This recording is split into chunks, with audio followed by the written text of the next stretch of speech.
Il est 13h à Abidjan. Bonjour à tous. Voici les titres de l'actualité de ce mercredi 28 février. À la une, l'agenda du Premier ministre hier, Amadou Gon Coulibaly a eu une séance de travail avec une délégation de l'industrie pharmaceutique indienne qui veut investir dans le secteur. Et puis ce crime odieux qui choque encore l'opinion publique. Un enfant de 4 ans enlevé, égorgé et enterré. L'assassin présumé est un bijoutier du quartier qui connaissait très bien le petit Aboubakar et sa famille. Dans ce 13h, le témoignage d'une mère inconsolable. Et hors de nos frontières, la France va financer un projet de 6,5 milliards de francs CFA, projet qui vise à lutter contre le terrorisme, projet destiné aux jeunes de Difa dans le sud-est du Niger, dont certains ont rejoint Boko Haram. Voilà pour les titres. Bienvenue à tous. Aujourd'hui, mercredi 28 février, il se tient en ce moment même un conseil des ministres. Le président Alassane Ouattara et les membres du gouvernement vont prendre d'importantes décisions pour le bien-être des Ivoiriens. Plusieurs points donc à l'ordre du jour de ce conseil, notamment les mesures générales, les projets de décret, les mesures individuelles. Nous y reviendrons à 20h. En attendant, le vice-président a reçu hier le président du Parlement panafricain. Il a souligné que la Côte d'Ivoire est le véritable foyer du panafricanisme. Compte rendu d'audience, Mahama Traoré et Awa Touré. Assemblée consultative de l'Union africaine, le Parlement panafricain envisage de devenir un organe législatif de plein pouvoir, capable de voter des lois opposables aux 55 États membres. Mais au préalable, les États africains doivent ratifier le protocole adopté à Malabo en 2014 consacrant ce changement de statut. Le sujet était au cœur de la rencontre entre le vice-président de la République et le président du Parlement panafricain. Nous avons parlé de la ratification du protocole de Malabo, dont la ratification ne va pas tarder.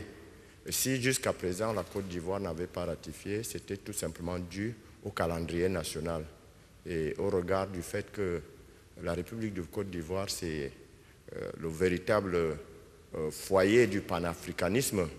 Parce qu'un pays qui accueille sur son terrain près de 26% des autres nationalités non passagères, mais qui résident effectivement et qui sont là aujourd'hui, qui vivent en toute indépendance, c'est pour dire que la Côte d'Ivoire fait partie du père du panafricanisme. Et nous pensons que nous aurons tout le soutien nécessaire à l'avance de notre institution.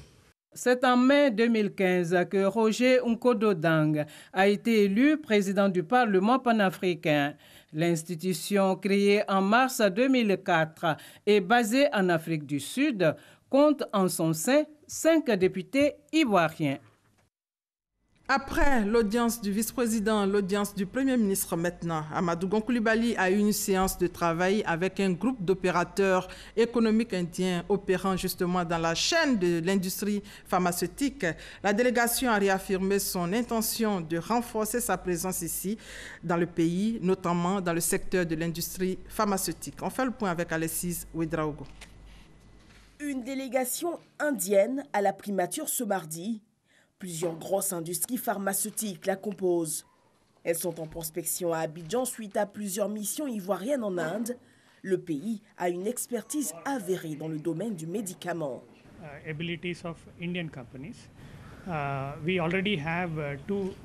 Déjà, il y a 2 entreprises indiennes qui sont ici présentes, qui produisent donc des médicaments. Et nous avons bon espoir que sous peu, davantage d'entreprises vont venir. Et dans beaucoup de secteurs, les entreprises indiennes sont assez innovantes et travaillent très bien. Et le secteur des médicaments, comme vous le savez, est le secteur privilégié pour l'Inde. Nous avons une grande expérience, aussi bien en Inde même que dans le monde. Nous voulons faire bénéficier cette expérience à la Côte d'Ivoire. Plus d'une cinquantaine d'entreprises indiennes prennent part à cette mission. Elles ont rencontré déjà une centaine d'hommes d'affaires ivoiriens en vue de creuser des pistes de coopération. Justement, avant le Premier ministre, les mêmes investisseurs indiens ont échangé avec la ministre de la Santé. La délégation multiplie les rencontres pour voir les opportunités d'investissement dans le secteur pharmaceutique en Côte d'Ivoire, nous dit Ami Sissoko.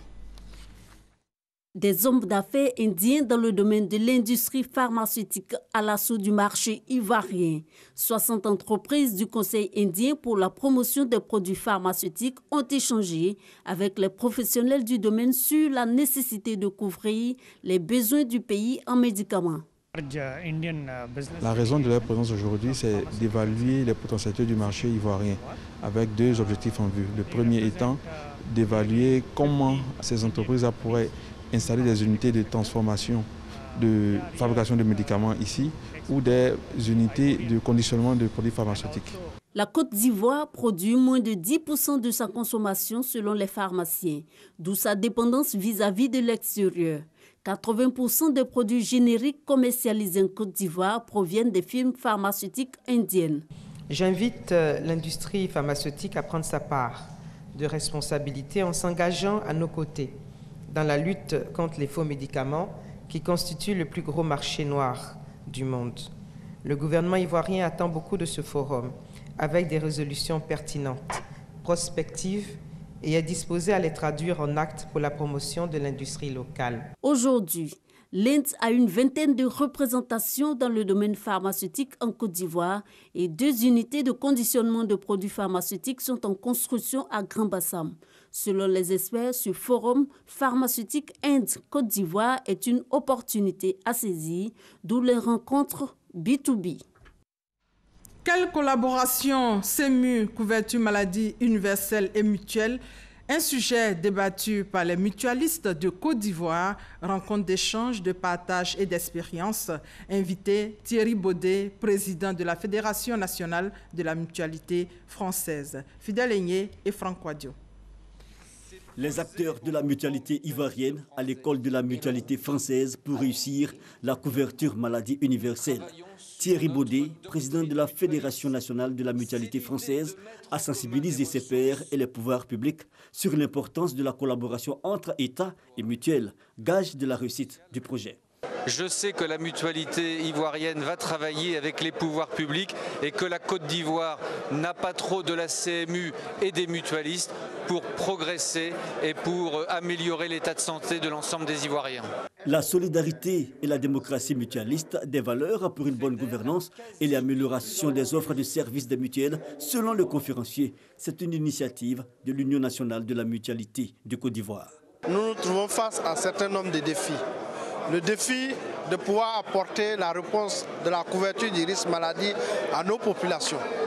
2, de pouvoir faire en sorte qu'on consolide l'union, le rassemblement pour répondre aux défis de la pérennité du mouvement mutualiste. Nous sommes très réconfortés sur cette idée de contribuer à la structuration du mouvement mutualiste en Côte d'Ivoire, de faire en sorte que cette union-là soit véritablement bien scellée et que face aux différents défis de la santé des populations en Côte d'Ivoire, les mutuelles puissent jouer leur véritable rôle.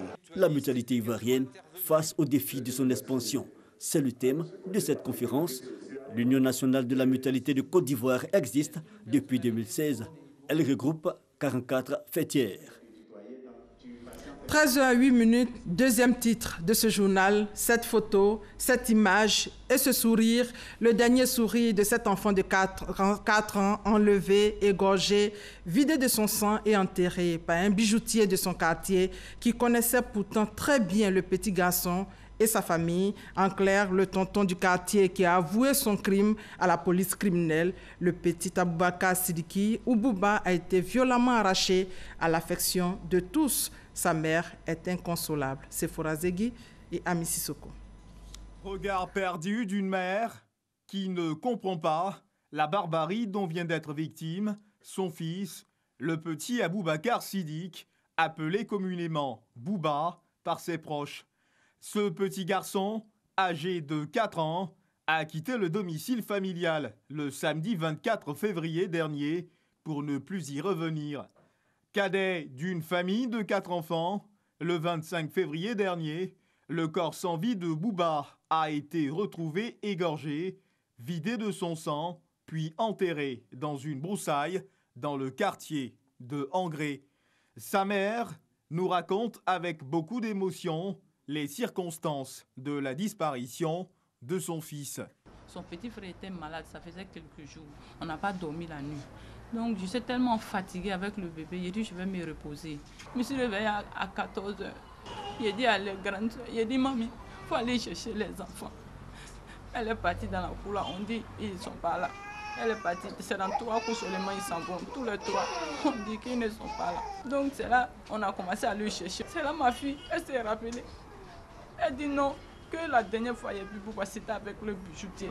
Le présumé auteur de ce crime crapuleux est un voisin de la famille, bien connu dans le quartier pour son amabilité et son amour pour les enfants. Le monde l'appréciait. Quand tu prends ton sac de riz, tu es derrière la route. C'est lui qui a cherché ton sac de riz. Moi, je vendais des œufs. Je m'allais chercher mes cartons d'œufs. Je suis derrière la route. C'est lui qui ramasse tout pour traverser la route. Mais je ne sais pas qui a cette réputation. Les enfants viennent beaucoup derrière lui. Il leur donne des bonbons, les trucs, et les envoie. Va payer ça pour moi, va payer ça pour moi. Bon, les enfants étaient collés à lui. Si quelqu'un te disait qu'il allait nous faire ça, personne n'allait croire. Mais il a fallu que ça se passe dans nos propres yeux pour qu'on le croie. Mais ça nous a surpris, nous tous, sincèrement. Mis aux arrêts, le présumé coupable est passé aux aveux, selon les témoignages de ce jeune homme. Tout le monde t'a vu à l'enfant et puis tu nies les faits, c'est pas normal. Il faut que tu nous dises quelque chose. Le père de l'enfant était là, je les ai demandé de sortir pour que je cause avec lui. Donc il dit vraiment, si moi je peux le protéger, il va me dire la vérité. Il dit dis-moi toute la vérité. Là il m'a dit vraiment que là pour l'enfant samedi à 14 h, à 17 h, je crois bien il a fait le travail. Quel travail? Il a tué l'enfant. Les enquêtes sont en cours pour élucider ce drame qui suscite beaucoup d'émotions. Et ce crime odieux choque encore l'opinion publique. Il faut signaler que chaque jour, de nouvelles photos d'enfants disparus sont toujours publiées sur les réseaux sociaux. Aujourd'hui, on ne peut plus envoyer un enfant à la boutique du quartier ou le regarder seul prendre le chemin de l'école. Même le voisinage n'est plus sûr au regard de ce que vient de subir le petit Bouba. Le phénomène devient de plus en plus inquiétant. Destination, les États-Unis, où le ministre des Affaires étrangères a donné la position de la Côte d'Ivoire sur les différentes thématiques. Marcela Montano a aussi rencontré plusieurs personnalités onusiennes. Retour sur son séjour à New York avec Michel Digré.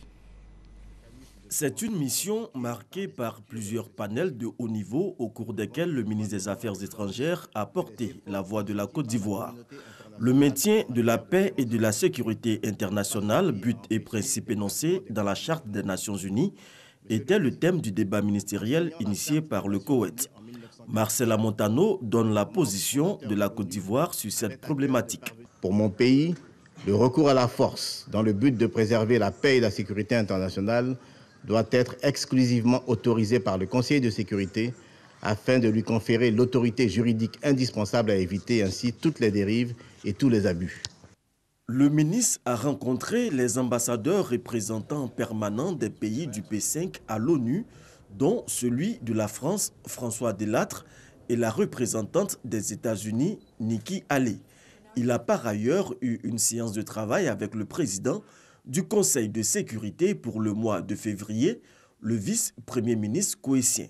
Nous avons échangé sur la situation au Moyen-Orient, notamment la crise entre Israël et la Palestine, la crise au Yémen, le problème avec le Qatar. Et nous nous sommes accordés pour dire que le dialogue doit être la seule arme qui préside à la résolution de ces conflits. Évidemment, en tant que représentant de l'Afrique de l'Ouest et du continent africain au Conseil de sécurité, nous avons abordé les différents problèmes auxquels le continent est confronté, notamment la crise en Guinée-Bissau, au Mali, en République démocratique du Congo et en République centrafricaine. Nous nous sommes accordés sur la nécessité de faire en sorte que ces crises ne soient pas inscrites à l'agenda du Conseil de sécurité pendant des décennies, comme c'est le cas de nombreuses crises dans notre monde aujourd'hui.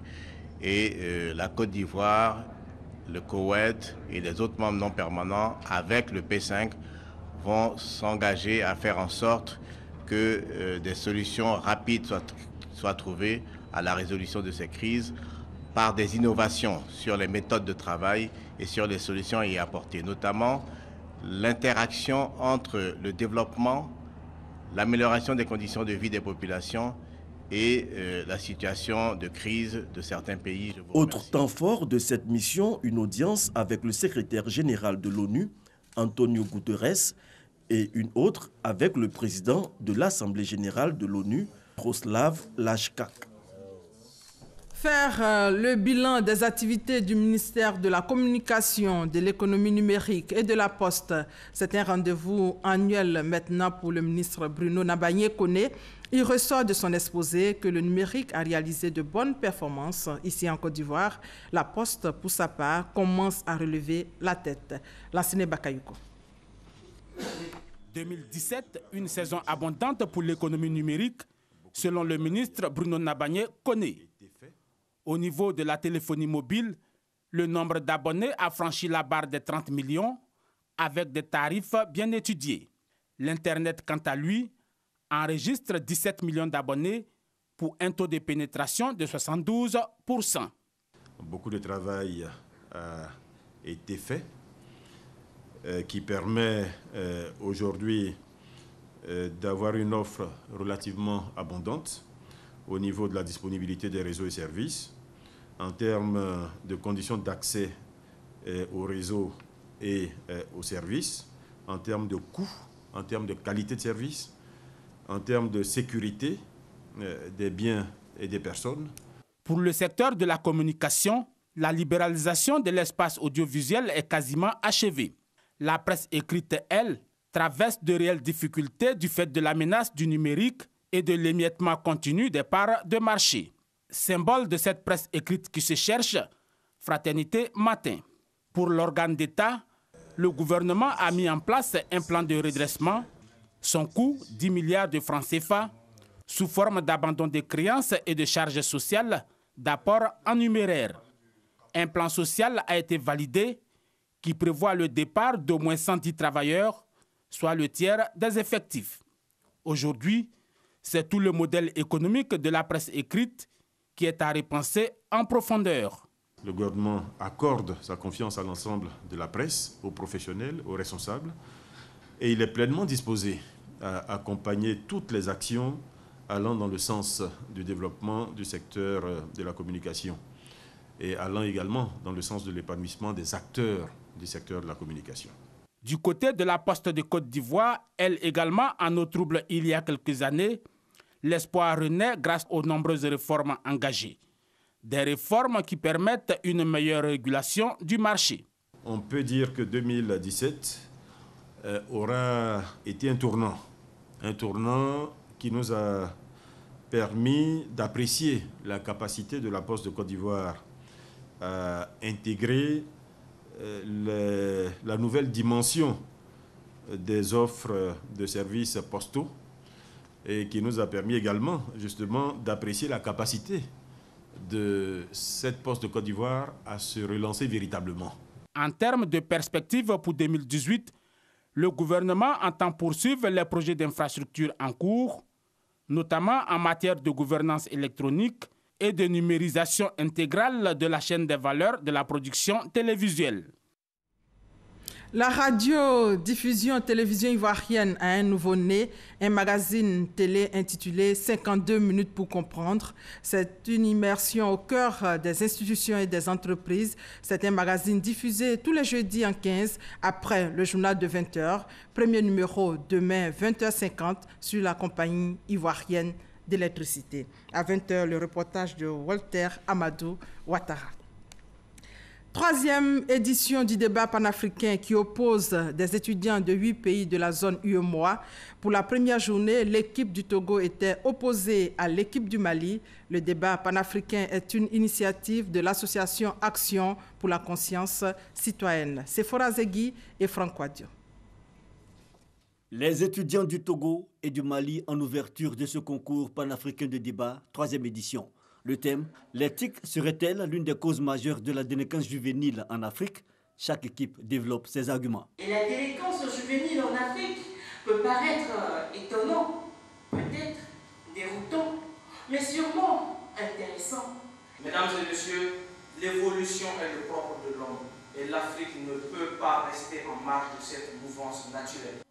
En 50 minutes, l'équipe togolaise a pu convaincre le jury. Ce pays remporte la première manche en battant le Mali, champion sortant, avec une moyenne de 15,5 sur 20. Le titre de meilleur débatteur est quant à lui revenu au Mali. On a su se démarquer de l'équipe malienne par nos argumentations et qu'on a bien proposé. Les compétiteurs étaient de taille. L'équipe du Mali aussi n'a pas démérité la victoire. Je rends grâce à Dieu. Au nom de la première dame de Côte d'Ivoire et au nom de la ministre de l'Enseignement supérieur et de la Recherche scientifique, la directrice adjointe de cabinet a salué la qualité des recherches menées par les débatteurs pour rehausser le niveau de cette première manche. Je voudrais d'abord à ces jeunes-là leur dire que, au-delà de la compétition, il faudrait voir l'intégration. Parce que c'est ça l'objet. Vous aurez tous gagné, tous autant que vous êtes. On aura tous gagné le pari de l'intégration. Il marche main dans la main ensemble pour bâtir une Afrique forte. Depuis 3 ans, l'ONG Agir, fondée par la première dame du Mali, et l'Action pour la conscience citoyenne ACC organise le concours débat universitaire panafricain. Le COPAD est une compétition annuelle sous forme de tournoi où des étudiants représentant leur pays par équipe débattent sur des thèmes choisis. La finale de cette 3e édition aura lieu le 3 mars prochain à l'université Félix Houphouët-Boigny de Cocody. L'innovation technologique au service de l'administration fiscale en Côte d'Ivoire, c'est autour de ce thème que des experts réfléchissent en ce moment. Ils sont à la recherche de solutions digitales innovantes. Rencontre organisée par la Direction générale des impôts et le Fonds monétaire international. Jean-Luc Gbangbo. 48 heures de travail sans interruption pour doter l'administration fiscale de la solution technologique la plus innovante en matière de mobilisation des ressources. Tel est le défi que doivent relever ces développeurs d'applications nationaux et internationaux réunis à la faveur de ce hackathon. Proposer des solutions novatrices pour l'administration fiscale. Ces solutions peuvent aller de la simple localisation des contribuables au recoupement, au renseignement et même à la consolidation de nos bases de données et à la sécurisation de nos bases de données. Le hackathon est un rassemblement de développeurs organisés en équipe dont l'objectif est de tester une idée et de produire un prototype d'application. Sous forme de concours chronométré, l'équipe gagnante est désignée par un jury et l'application primée est exploitée au service de la communauté. Cette méthode a déjà fait ses preuves dans les pays où elle a été appliquée. Au Sénégal, c'était déjà l'année dernière et donc nous savons que les solutions primées sont maintenant en train d'être mises en place et le progrès a été tout à fait satisfaisant. Cette rencontre se présente ainsi comme une opportunité de restructuration de la politique fiscale ivoirienne.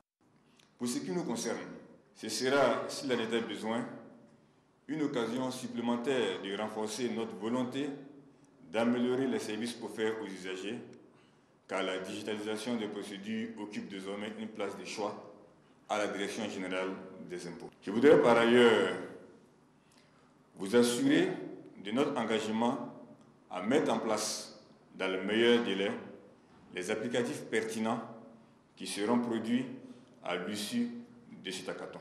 Les résultats du hackathon 2018 d'Abidjan seront connus ce 28 février. La qualité des produits en Côte d'Ivoire au centre d'un séminaire, c'est dans le cadre de la mise en application du décret rendant certaines normes d'application obligatoires pour une catégorie de produits manufacturés et vendus en Côte d'Ivoire. En gros, ces normes visent à améliorer la qualité des produits ivoiriens. C'est un séminaire organisé par la Direction de la promotion de la qualité et de la normalisation avec la Banque africaine de développement. Un reportage de Cheikh Kouné.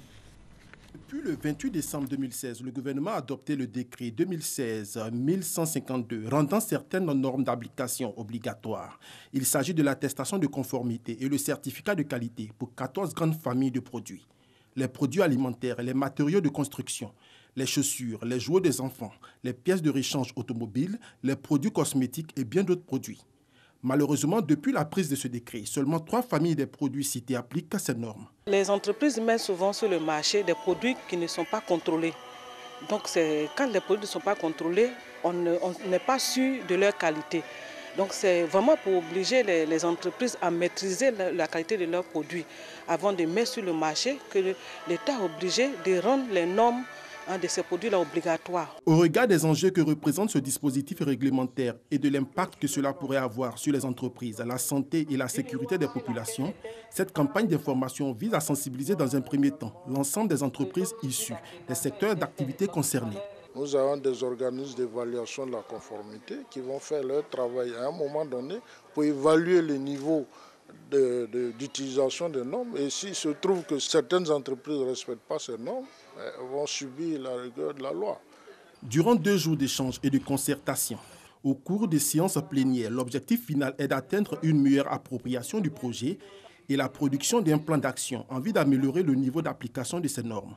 Car pour l'heure, les entreprises ivoiriennes ne sont pas les meilleurs élèves en matière de démarche qualité. Seulement 3% des 1500 entreprises formelles qui constituent le secteur privé ivoirien sont certifiées. Un mot de culture avec les amateurs et professionnels de l'art de la marionnette qui sont désormais soulagés. Le site de l'Académie Ivoire Marionnette situé à Abata, à Bingerville, en mauvais état, a été réhabilité par l'ambassade de la Suisse en Côte d'Ivoire. Davis Oyo et Isayo Tchona. Voici la nouvelle scène réhabilitée de l'Académie Ivoire Marionnette. Elle est constituée de 2 coulisses, une loge, un matériel d'éclairage scénique et d'un appareil de sonorisation. Des commodités pour mieux pratiquer l'art de la marionnette. Cette scène, elle ne profite pas qu'à la compagnie Ivoire Marionnette. C'est tous les artistes de Côte d'Ivoire qui bénéficient de cette scène. Parce qu'elle est sollicitée, la scène, par plusieurs compagnies qui viennent pour des résidences de création, qui viennent pour des répétitions, qui viennent aussi pour des ateliers. Dénommé le théâtre de la marionnette, le site a été réhabilité grâce à l'appui de la Suisse en Côte d'Ivoire. Bon, la culture est quelque chose de fondamental dans chaque pays, mais en particulier en Côte d'Ivoire, parce que la Côte d'Ivoire a tellement de talents à mettre en lumière, et si ces talents ne bénéficient pas d'une infrastructure minimale, il est impossible pour eux justement de progresser et de je dirais, de gravir les échelons, même au niveau international, comme on l'a vu avec cette troupe. C'est une scène opportune parce qu'elle va permettre à Ivoire Marionnette de former ses stagiaires, de recruter davantage et de faire de la Côte d'Ivoire un pôle inestimable, un pôle de poids en ce qui concerne la marionnette. La compagnie Ivoire Marionnette, 2 fois médaillée d'or au 7e et 8e Jeux de la francophonie, a témoigné sa gratitude aux donateurs par des prestations de marionnettes coûteuses. Bonjour Sandy, comment vas-tu? Oh, je vais bien, Majesté. Marionnettes danseuses et une parade de marionnettes géantes. Hors de nos frontières et en bref, cette information qui vient de nous parvenir. En République démocratique du Congo, ce naufrage de 2 embarcations sur le fleuve Congo. Au moins 14 personnes portées disparues, annonce le ministère de l'Intérieur. Au Burkina Faso, le procès du coup d'État manqué de septembre 2015 a été suspendu hier après-midi après le retrait de tous les avocats de la défense. Ils contestent la légalité du tribunal militaire. Et puis au Niger, pour terminer, la France va financer un projet de 6,5 milliards de francs CFA destiné aux jeunes de Difa dans le sud-est du pays, dont certains ont rejoint le groupe Boko Haram. Ce projet inédit de l'Agence française de développement dénommé Jeunesse Difa vise à lutter contre le terrorisme. Le projet doit aussi contribuer à l'amélioration des conditions des jeunes de cette région aride et pauvre, proche du nord-est du Nigeria, berceau de Boko Haram. Et voilà, c'est la fin de ce 13h supervisé par Sylvie Touré. Merci de votre fidélité.